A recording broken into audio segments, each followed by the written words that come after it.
were strange books.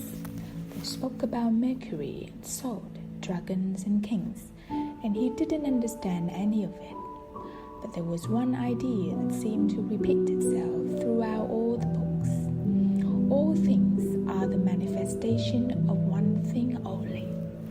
In one of the books, he learned that the most important text in the literature of alchemy contained only a few lines and had been inscribed on the surface, an immoral. "It's an immoral tablet," said the Englishman, proud that he might teach something to the boy. "Well then, why do we need all these books?" the boy asked. "So that we can understand those few lines," the Englishman answered, without appearing really to believe what he had said. The book that most interested the boy told the stories of the famous alchemists. They were men who had dedicated their entire lives to the purification of metals in their laboratories. They believed that if a metal was heated for many years, it would free itself of all its individual properties, and what was left would be the soul of the world. The soul of the world allowed them to understand anything on the face of the earth, because it was the language with which all things communicated. They called that discovery the masterwork. It was part liquid and part solid. "Can you just observe men and almonds in order to understand the language?" the boy asks. "You have a mania for simplifying everything," answered the Englishman, irritated. Alchemy is a serious discipline. Every step has to be followed exactly as it was followed by the masters. The boy learned that the liquid part of the masterwork was called the elixir of life, and that cured all illnesses. It also kept the alchemist from growing old, and the solid part was called the philosopher's stone. "It's not easy to find the philosopher's stone," said the Englishman. "The alchemists spent years in their laboratories, observing the fire that purified the metals. They spent so much time close to the fire that gradually they gave up the vanities of the world. They discovered that the purification of the metals had led to a purification of themselves." The boy thought about the crystal merchant. He had said that it was a good thing for the boy to clean the crystal pieces so that he could free himself from negative thoughts. The boy was becoming more and more convinced that alchemy could be learned in one's daily life. "Also," said the Englishman, "the philosopher's stone has a fascinating property. A small sliver of the stone can transform large quantities of metal into gold." Having heard that, the boy became even more interested in alchemy. He thought that, with some patience, he would be able to transform everything into gold. He read the lives of the various people who had succeeded in doing so. Helvetius, Elias, Fulcanelli, or Geber. They were fascinating stories. Each of them lived out his destiny to the end. They traveled, spoke with wise men, performed miracles for the incredulous, and owned the philosopher's stone and the elixir of life. But when the boy wanted to learn how to achieve the masterwork, he became completely lost. There were just drawings, coded instructions, and obscure texts. "Why do they make things so complicated?" he asked the Englishman one night. The boy had noticed that the Englishman was irritable and missed his books. so that those who have the responsibility for understanding can understand. He said, imagine if everyone went around transforming lead into gold. Gold would lose its value. It's only those who are persistent and willing to study things deeply who achieve masterwork. That's why I'm here in the middle of the desert. I'm seeking a true alchemist who will help me to decipher the codes. And there were these books written, asked the boy, many centuries ago. They didn't have the printing press in those days, the boy argued. There was no way for everybody to know about alchemy. Why did they use such strange language with so many drawings? The Englishman didn't answer him directly. He said that for the past few days, he had been paying attention to how the caravan operated, but that he hadn't learned anything new. The only thing he had noticed was that talk of war was becoming more and more frequent. Then one day, the boy returned the books to the Englishman. Did you learn anything? The Englishman asks, eager to hear what it might be. He needed someone to talk to so as to avoid thinking about the possibility of war. He learned that the world has a soul, and that whoever understands that soul can also understand the language of things. I learned that many alchemists realize their destinies and wound up discovering the soul of the world, the philosopher's stone, the elixir of life. But above all, I learned that these things are all so simple that they could be written on the surface of an emerald. The Englishman was disappointed. The years of research, the magic symbols, the strange words, and the laboratory equipment, none of this had made an impression on the boy. His soul must be too primitive to understand those things, he thought. He took back his books and packed them away again in their bags. Go back to watching the caravan, he said. That didn't teach me anything either. The boy went back to contemplating the silence of the desert and the sand raised by the animals. Everyone has his or her own way of learning things, he said to himself. His way isn't the same as mine, nor mine as his. But we're both in search of our destinies, and I respect him for that. The caravan began to travel day and night.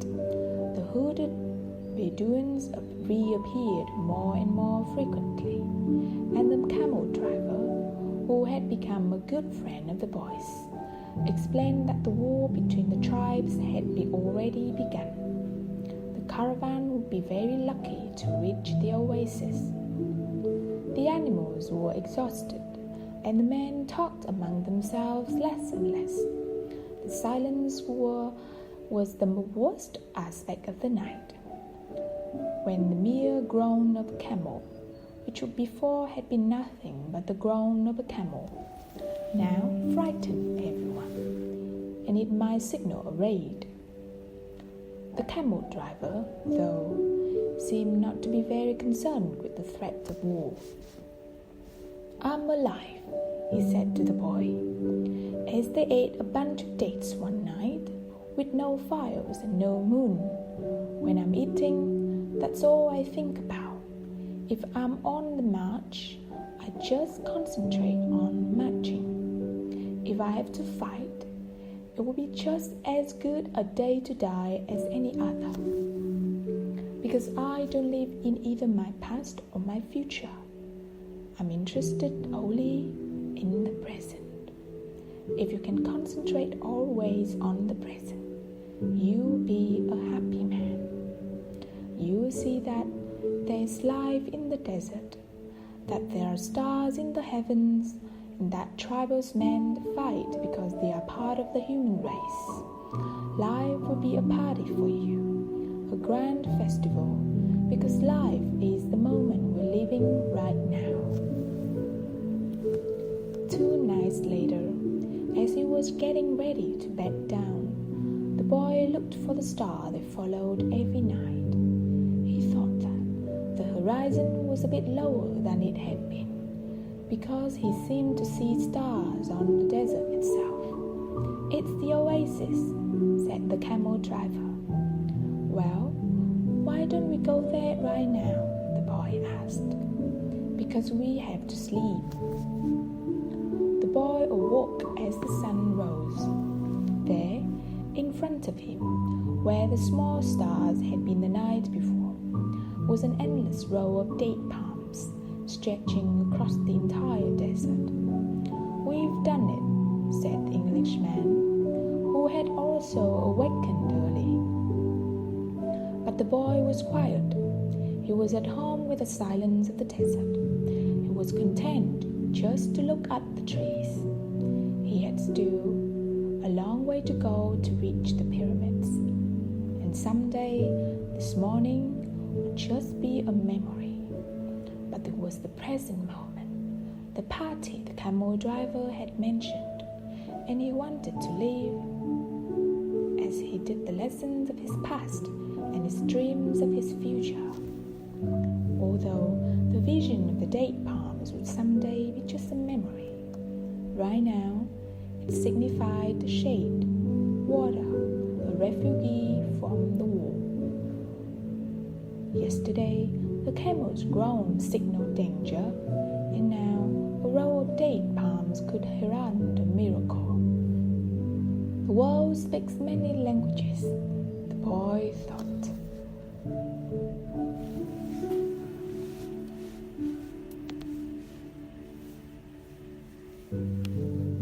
Times rush past, and so do the caravans, thought the alchemist, as he watched the hundreds of people and animals arriving at the oasis. People were shouting at the new arrivals. Dust obscured the desert sun, and the children of the oasis bursting with excitement at the arrival of the strangers. The alchemist saw the tribal chiefs greet the leader of the caravan and converse with him at length. But none of that mattered to the alchemist. He had already seen many people come and go, and the desert remained as it was. He had seen kings and beggars walking the desert sands. The dunes were changed constantly by the wind. Yet these were the same sands that he had known since he was a child. He always enjoyed seeing the happiness that the travelers experience when, after weeks of yellow sand and blue sky, they first saw the green of the date palms. Maybe God created the desert so that man could appreciate the date trees, he thought. He decided to concentrate on more practical matters. He knew that in the caravan there was a man to whom he was to teach some of his secrets. The omens had told him so. He didn't know the man yet, but his practiced eye would recognize him when he appeared. He hoped that it would be someone as capable as in his previous apprentice. I don't know why these things have to be transmitted by word of mouth, he thought. It wasn't exactly that they were secrets. God revealed his secrets easily to all his creatures. He had one explanation only for this fact. Things have to be transmitted this way because they were made up from the pure life, and this kind of life cannot be captured in pictures or words. Because people become fascinated with pictures and words and wind up forgetting the language of the world. The boy couldn't believe what he was seeing. The oasis, rather than being just a well surrounded by a few palm trees, as as he had seen once in a geography book, was much larger than many towns back in Spain. There were 300 wells, 50,000 date trees, and innumerable colored tents spread among them. "It looks like the 1,001 Nights," said the Englishman, impatient to meet the alchemist. They were surrounded by children, curious to look at the animals and people that were arriving. The men of the oasis wanted to know if they had seen any fighting, and the women competed with one another for access to the cloth and precious stones brought by the merchants. The silence of the desert was a distant dream. The travelers in the caravan were talking incessantly, laughing and shouting, as if they had emerged from the spiritual world and found themselves once again in the world of people. They were relieved and happy. They had been taught taking careful precautions in the desert, but the camel driver explained to the boy that oases are always considered to be neutral territories because the majority of the inhabitants were women and children. There were oases throughout the desert, but the tribesmen fought in the desert, leaving the oases as places of refuge. With some difficulty, the leader of the caravan brought all his people together and gave them his instructions. The group was to remain there at the oasis until the conflict between the tribes was over. Since they were visitors, they would have to share living space with those who lived there and would be given the best accommodations. That was the law of hospitality. Then he asked that everyone, including his own sentinels, hand over their arms to the man appointed by the tribal chieftains. "Those are the rules of war," the leader explained. "The oasis may not shelter armies or troops."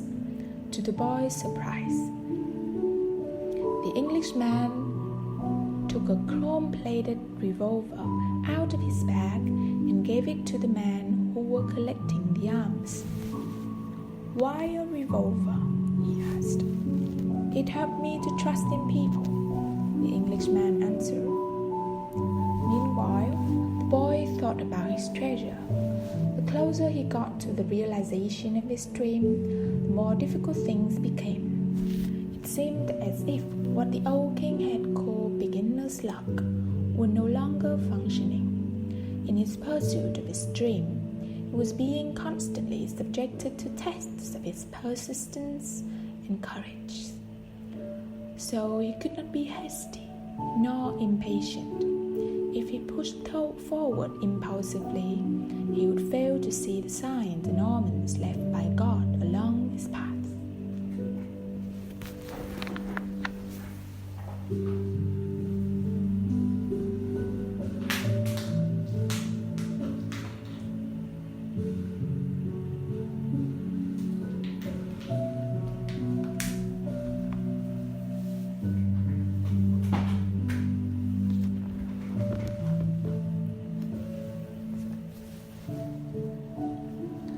God placed them along my path.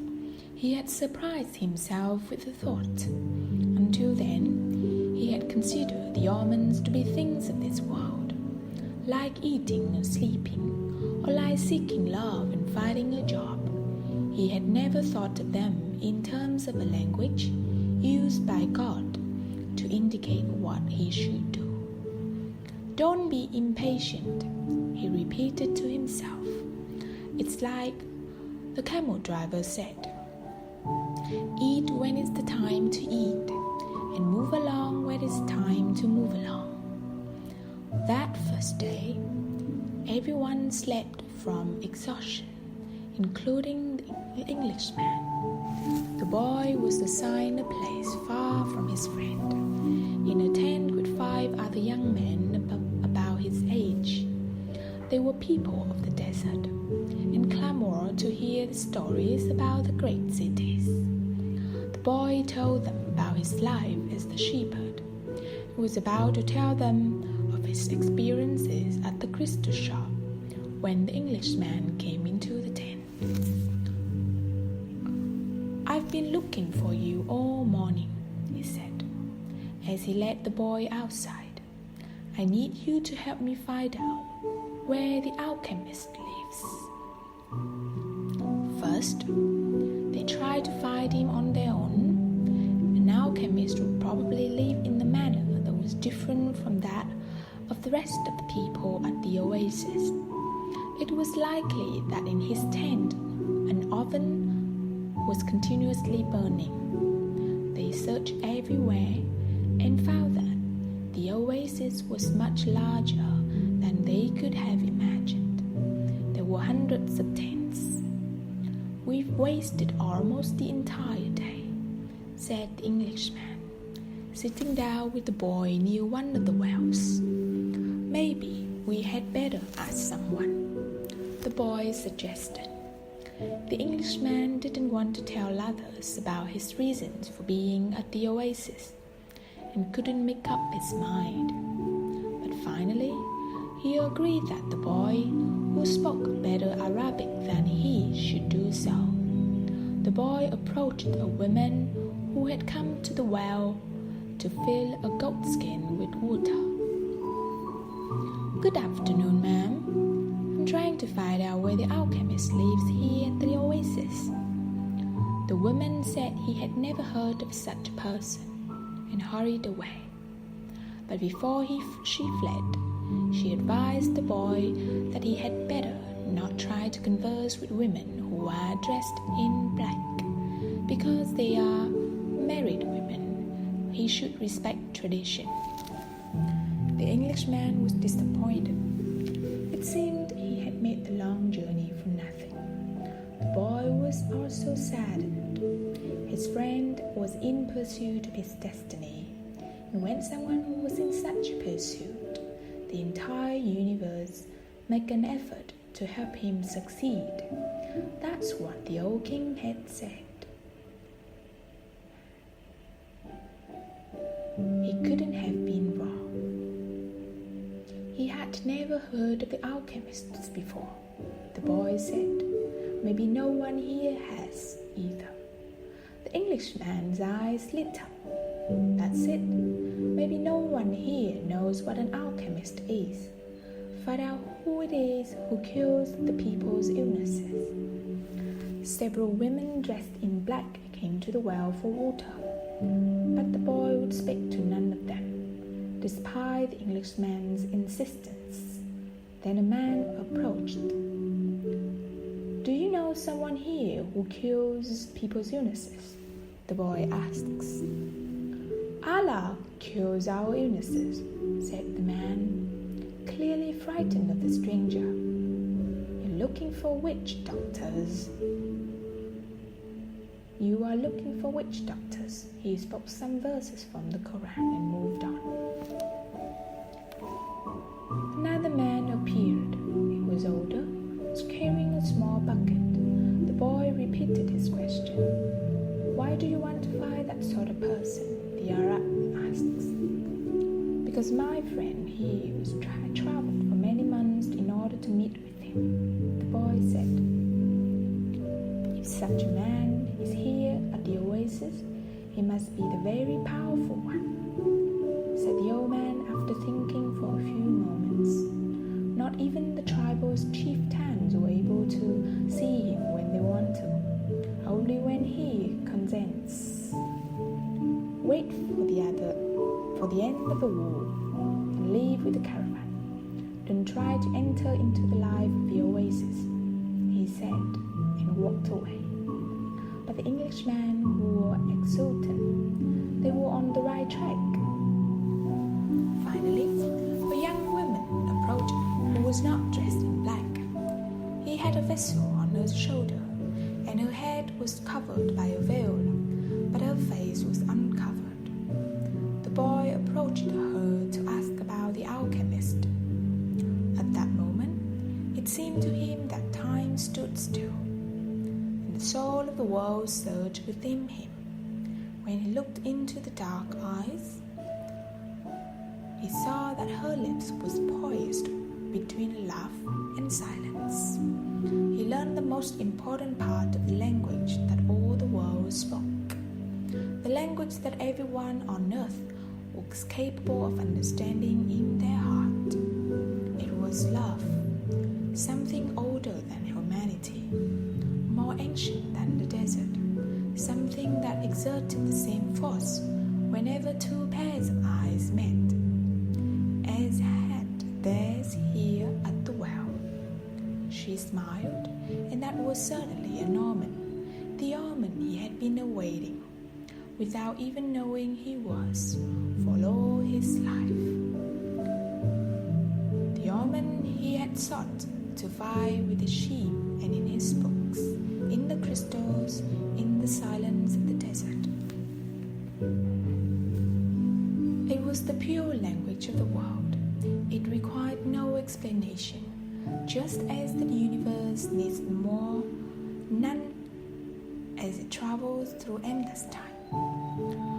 That the boy felt at that moment that he was in the presence of the only woman in his life, and that, with no need for words, she recognized the same thing. He was more certain of it than anything in the world. He had been told by his parents and grandparents that he must fall in love and really know a person before being committed. But maybe people who felt that way had never learned the universal language, because when you know that language, it's easy to understand that someone in the world awaits you, whether it's in the middle of the desert or in some great city. And when two such people encounter each other and their eyes met, past and the future become unimportant. There's only that moment, the incredible certainty that everything under the sun has been written by one hand only. It is the hand that evokes love and creates a twin soul for every person in this world. Without such love, one's dreams would have no meaning.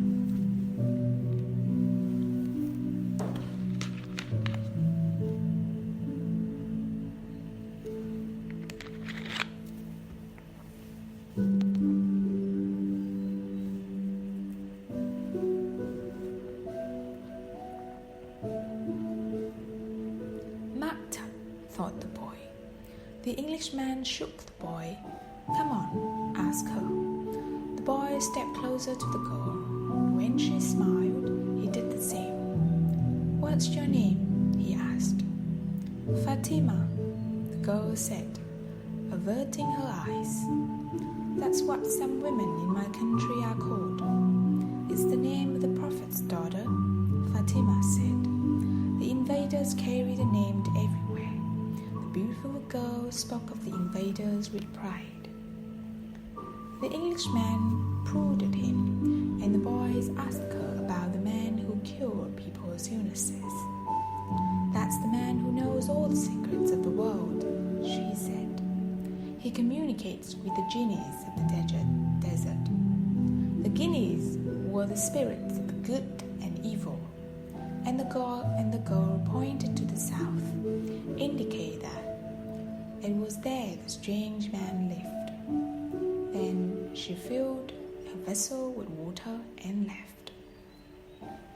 The Englishman vanished too, gone to find the alchemist, and the boy sat there by the well for a long time, remembering that one day, in Tarifa, the Levante had brought him the perfume of that woman, and really realizing that he had loved her before he even knew she existed.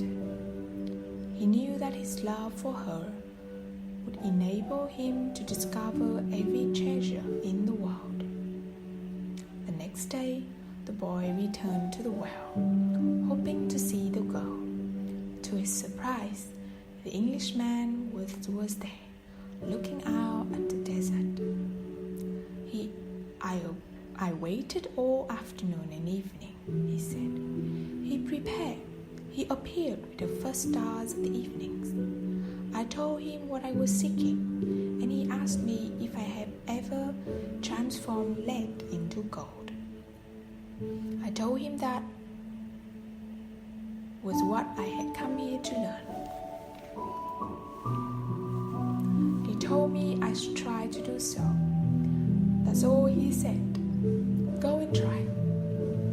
The boy didn't say anything.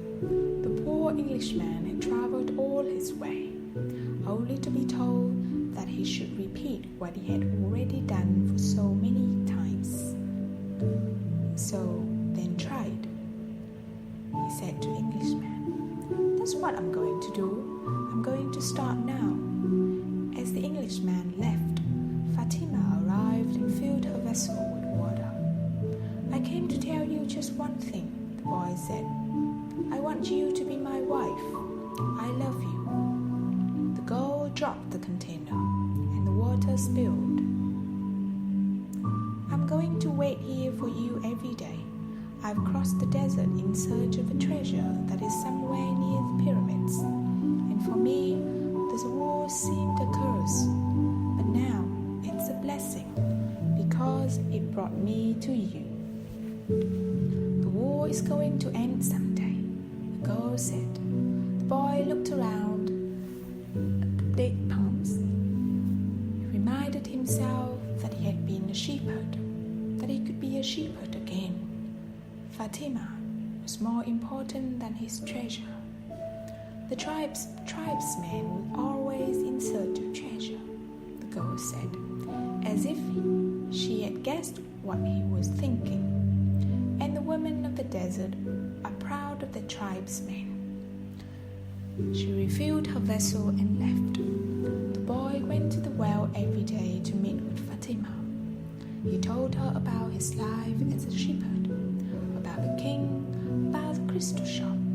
They became friends, except for the 15 minutes he spent with her. Every day seemed that it would never pass.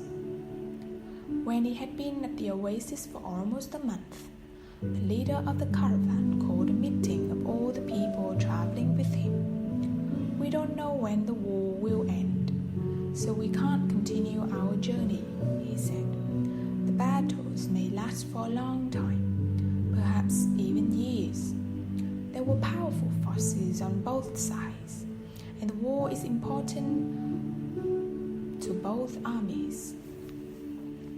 It's not a battle of good against evil.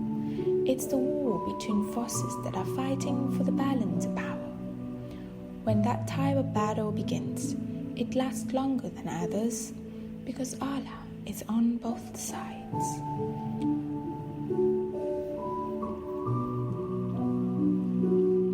People went back to where they were living, and the boy went to meet with Fatima that afternoon. He told her about the morning's meeting, the day after we met. Fatima said, "You told me that you loved me. Then you taught me something of a universal language and the soul of the world. Because of that, I've become a part of you." The boy listened to the sound of her voice and thought it to be more beautiful than the sound of the wind in the date palms. "I've been waiting for you here at this oasis for a long time. I've forgotten about my past, about my traditions, and the way in which men of the desert expect women to behave. Ever since I was a child, I've dreamed that the desert would bring me a wonderful present. Now, my present has arrived, and it's you." The boy wanted to take her hand, but Fatima's hands held the handles of her jug. "You've told me about your dreams, about the old king and your treasure, and you've told me about the almonds. So now I fear nothing, because it was those almonds that brought you to me. and I am a part of your dream, a part of your destiny, as you call it. That's why I want you to continue toward your goal. If you have to wait until the war is over, then wait. If you have to go before then, go on in pursuit of your dream. The dunes are changed by the wind, but the desert never changes. That's the way it will be with our love for each other.